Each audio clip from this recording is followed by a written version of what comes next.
Life's funny, you know? You start off with a heart full of dreams and a head full of plans, thinking you've got it all figured out. That was me, Jane, and my husband, Alex, when we first tied the knot. We were like two peas in a pod, living in this cozy house I got from my granny, with our little bundle of joy, Lily, lighting up our world. Back then, Alex had just opened up his bakery. It was small, but it was his pride and joy.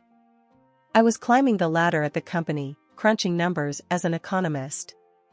We were a team, dreaming big dreams about big houses and college funds for Lily, and maybe a sibling or two down the line. But as the months rolled by, something shifted. The bakery remained small, barely scraping by. I tried talking to Alex about maybe expanding or trying something new to boost business. Alex, babe, have you thought about maybe offering catering services? Or what about those pastry classes you always wanted to run? I'd suggest, trying to keep the conversation light and positive. He'd just wave me off, his forehead creasing in annoyance. Jane, I know what I'm doing, okay?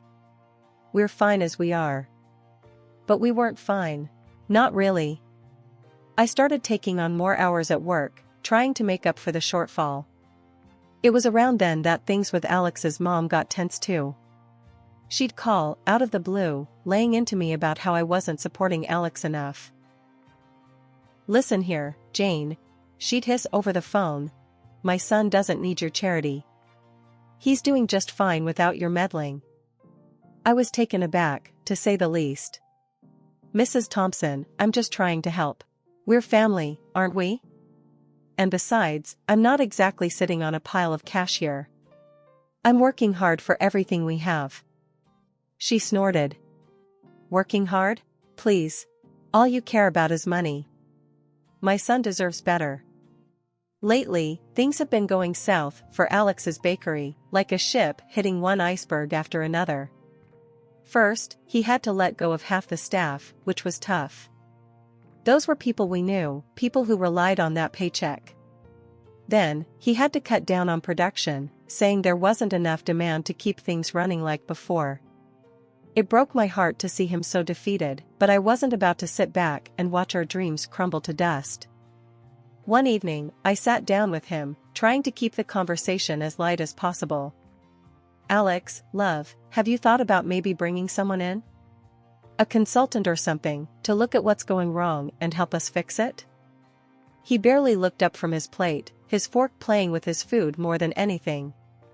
Jane, we've been over this. I don't need some outsider telling me how to run my bakery. But it could help, don't you think? Maybe there's something we're missing. We could even consider a loan, just to tide things over and invest in a bit of a revamp. That got his attention. His head snapped up, his eyes narrow. A loan? Are you out of your mind? We're already hanging by a thread, Jane. And now you want us to drown in debt? I tried to keep my voice calm, even though frustration was bubbling inside me. It's not drowning if it helps us swim, Alex. I'm just trying to find a way to help us get through this. He slammed his fork down, pushing away from the table. No, Jane. Just, no. And with that, he stormed out, leaving me sitting there, staring at his uneaten dinner. A few months have passed, and the bakery's front door had a new sign hanging on it, closed until further notice. It was like a punch to the gut every time I walked past it. Inside our home, the air was thick with unspoken words and frustration. Alex had retreated into himself, spending days on end flipping through job listings with a scowl, his pride bruised and battered. One evening, after a particularly long day at work, I found Alex slumped on the couch, the glow of the TV casting shadows across his face. Alex, we need to talk about you finding a job, I started, trying to keep my voice steady and calm. He didn't even look up. I'm looking, Jane. Looking or scrolling through social media? I couldn't help but let a bit of sarcasm slip. We need income, not just, whatever this is. Finally, he looked at me, his face set in a stubborn line. I told you, I'm not settling for some entry-level crap. I have a degree, Jane. I was a businessman. I'm not going to be someone's lackey. Your business failed, Alex. I reminded him, a little more harshly than I intended. We can't afford your pride right now. We need practical solutions. Real income. That set him off. So, what? You think I'm just a failure, is that it? You don't think I can make it back to the top? It's not about what I think, I tried to reason. It's about reality. We have bills, a daughter to think about. He didn't let me finish. Forget it, Jane. You wouldn't understand. You're just like everyone else, trying to keep me down. The argument spiraled from there, harsh words thrown back and forth until he stormed out, slamming the door behind him. Not long after that mess, his mother called. As soon as I heard her voice, I braced myself. Jane, you need to do something about getting Alex a job at your place. A good one, she demanded, as if it were the simplest thing in the world. I almost laughed. Mrs. Thompson, it doesn't work like that. I started at the bottom and worked my way up. They don't just hand out high positions based on a request, especially not to someone with no experience in the field. She huffed. You need to support your husband more, Jane. He's got potential, you're just holding him back. The conversation went in circles, her accusing me of not doing enough, of not caring enough, while I tried to explain the reality of our situation. It ended with her hanging up on me, leaving me feeling even more isolated and frustrated. And so, days turned into weeks, with Alex barely lifting a finger around the house, consumed with his phone or the TV, leaving me to juggle work, household chores, and taking care of Lily. Every attempt to talk to him about responsibilities, about being a part of this family, was met with defensiveness or outright avoidance. Can you at least pick up Lily from school today?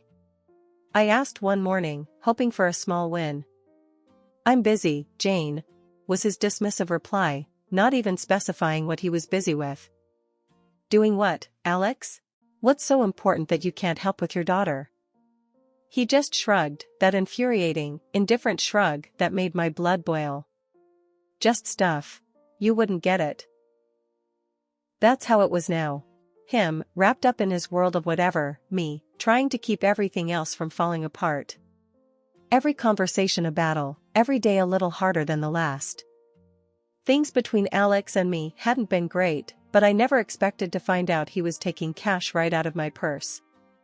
It started small, a 20 here, a 50 there. I thought I was being forgetful at first, until one day, the missing amounts were too big to ignore. I waited for Alex to come home, tapping my foot, my arms crossed. The minute he walked through the door, I was on him like a hawk. Alex, we need to talk. Now. He looked tired, worn out, but the moment he saw my face, he knew something was up. What's wrong, Jane? Where's the money, Alex? I asked, my voice sharp. The cash from my purse. It's been going missing, and I want to know why.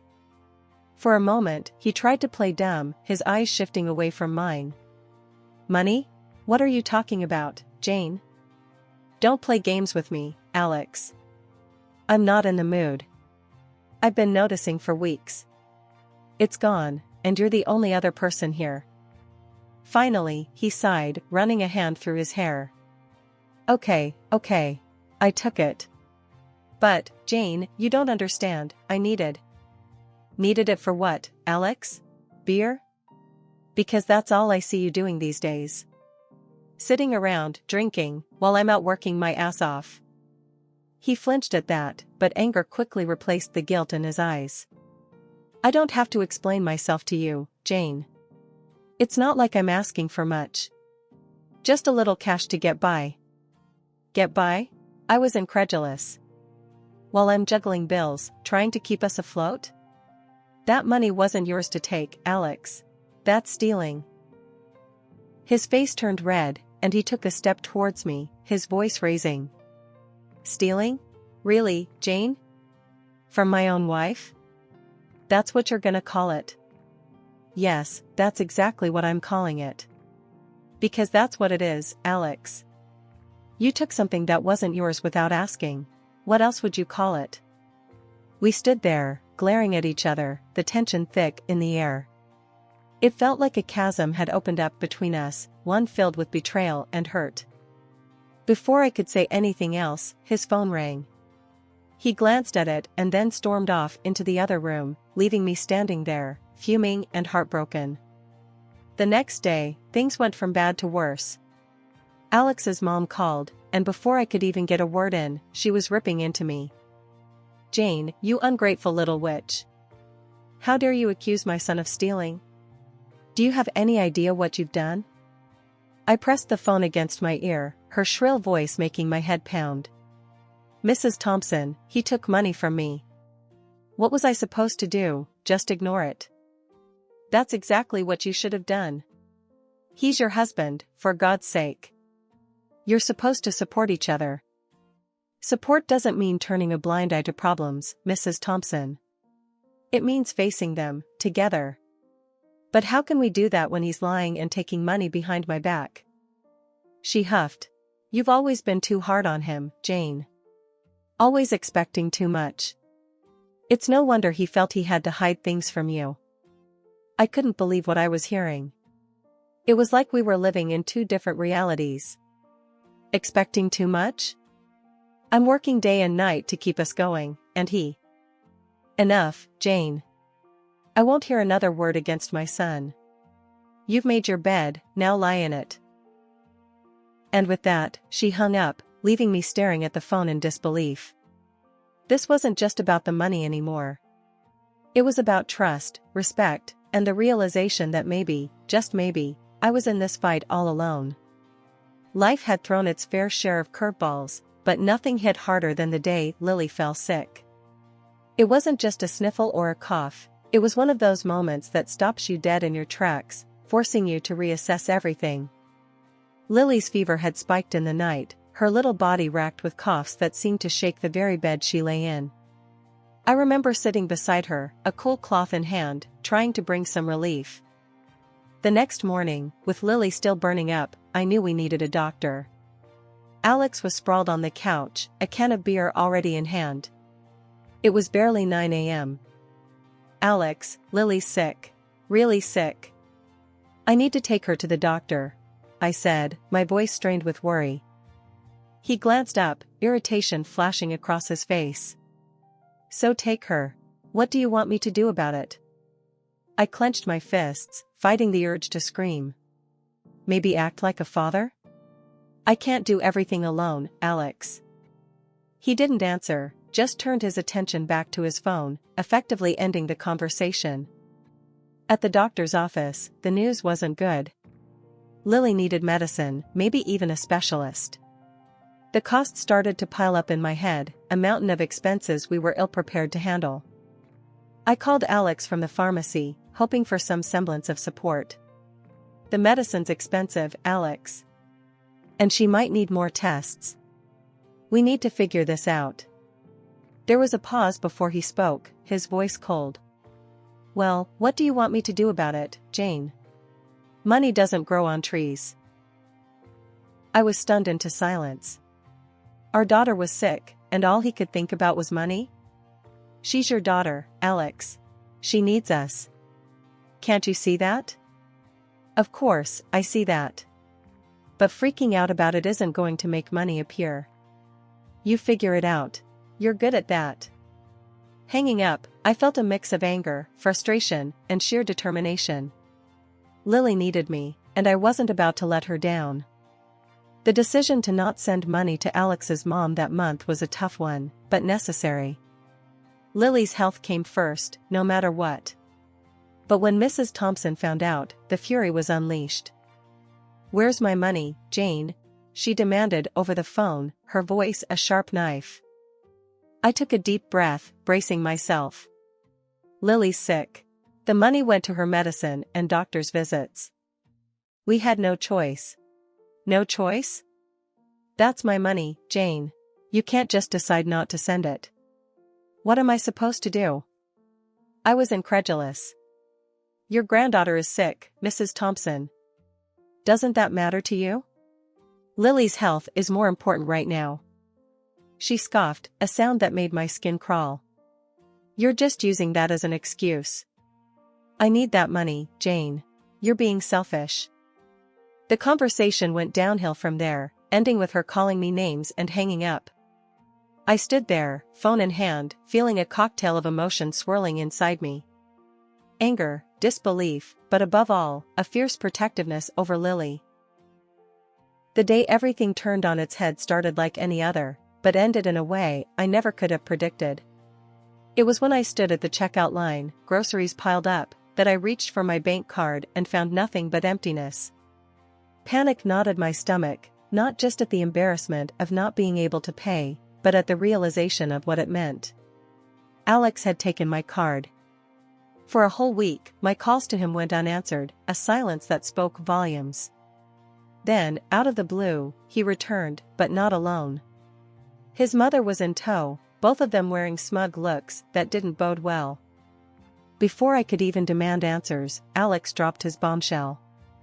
I won, Jane. $5 million. Can you believe it?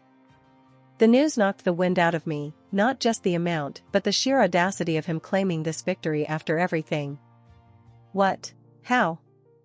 With your card, he said, as if he had done something clever. Bought a lottery ticket. The room spun. He used my card without permission, and now, this. His next words cut deeper than the betrayal of theft. I'm leaving you, Jane. This is my chance to start over, without you dragging me down. Me and Mom, we're set. His mother, standing there with that grin, twisted the knife.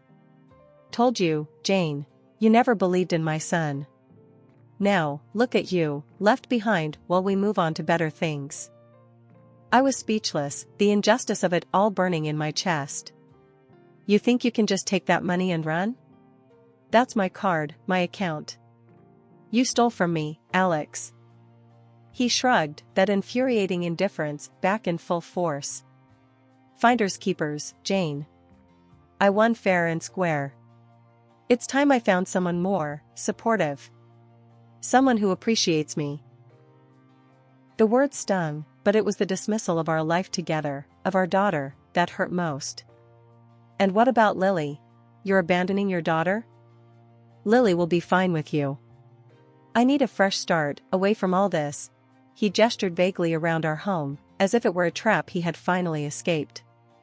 I wasn't just going to roll over and let him take everything from us, especially not with money that was as much mine as it was his, if not more so. The first step was finding a lawyer, someone who could navigate the treacherous waters of legal battles that lay ahead. When I sat down across from Ms. Rivera, a sharp-eyed woman with a reputation for being a bulldog in court, I knew I had found my champion. I'm not going to lie to you, Jane. This is going to be a tough fight, Ms. Rivera began, her voice matter of fact. But it's not insurmountable. I nodded, clenching my fists in my lap to stop them from shaking. I understand. But I can't just let him get away with this. It's not right. She smiled, and there was a glint of something fierce in her eyes. I like your spirit. We'll give it everything we've got.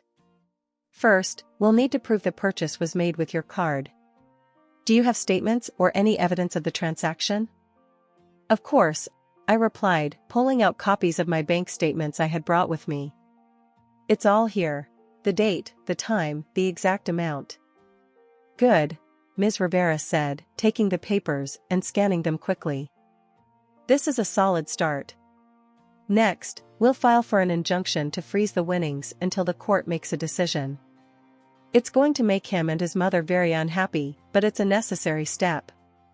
The thought of facing Alex and his mother again made my stomach churn, but the fire Ms. Rivera had ignited in me burned brighter. Let them be unhappy. After everything they've done, it's the least they deserve. The day we served Alex with the papers, I saw him for the first time since he left. He looked different, harder, colder. His mother was with him, of course, her sneer as pronounced as ever. This is a mistake, Jane. You're going to lose, Alex said, his voice laced with a venom I hadn't heard before. I'm not the one who made a mistake, I shot back, my voice steady, despite the trembling I felt inside. Stealing from your family, abandoning your daughter, that was all you. His mother stepped forward, her finger wagging in my face. You're a greedy, ungrateful little. Enough, Ms. Rivera interjected, stepping between us with a calm authority that immediately silenced Alex's mother. This will be settled in court, not on your doorstep. After months of legal wrangling, the day of reckoning finally arrived. I sat in the courtroom, a bundle of nerves, my hands clasped tightly in my lap. Across the room, Alex and his mother sat together, an air of smug confidence about them that made my skin crawl. They whispered to each other, casting occasional glances my way, their expressions a mix of disdain and surety. My lawyer leaned over, her voice a whisper of steel. Ready for this, Jane? It's showtime.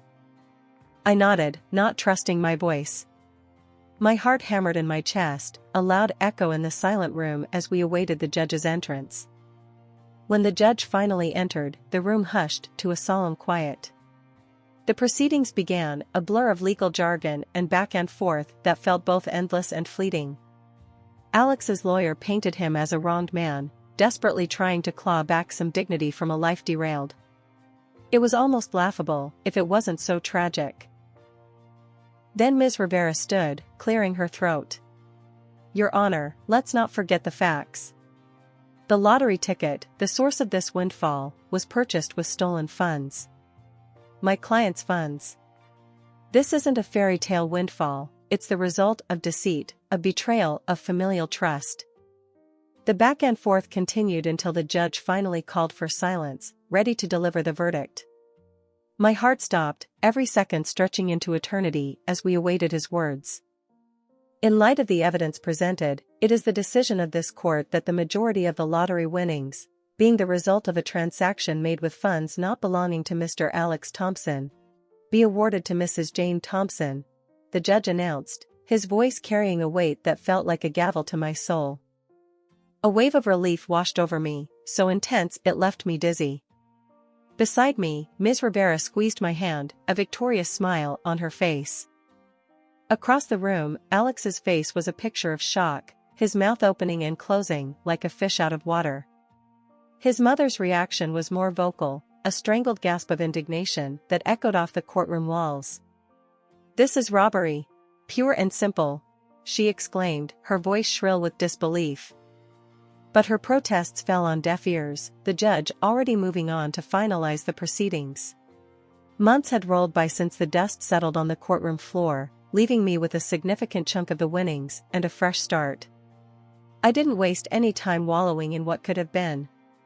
Instead, I focused on the future, investing wisely in shares of a reputable company and securing a nest egg for Lily's education.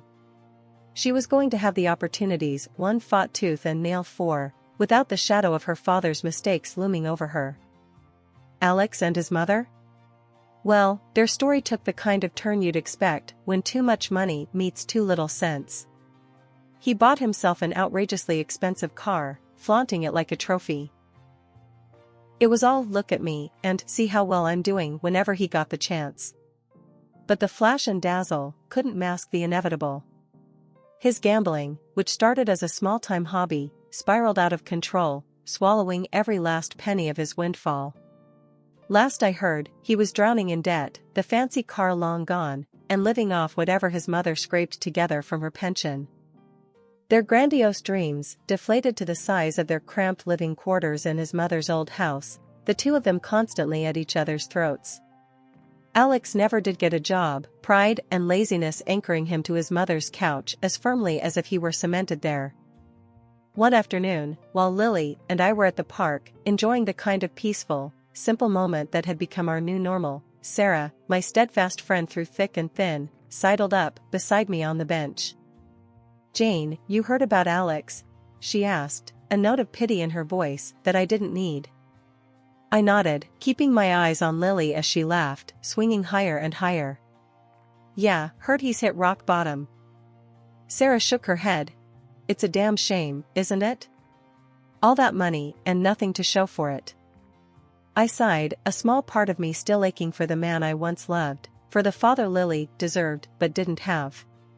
It is a shame, but we're moving on, Sarah. We're happy. Our conversation drifted to lighter topics, but as I sat there, basking in the late afternoon sun, my thoughts briefly wandered to Alex. I wondered if he ever thought about us, about the life he threw away for a shot at easy money. But then Lily called out, beckoning me to push her higher on the swing, and just like that, my fleeting curiosity about Alex's regrets vanished into the air.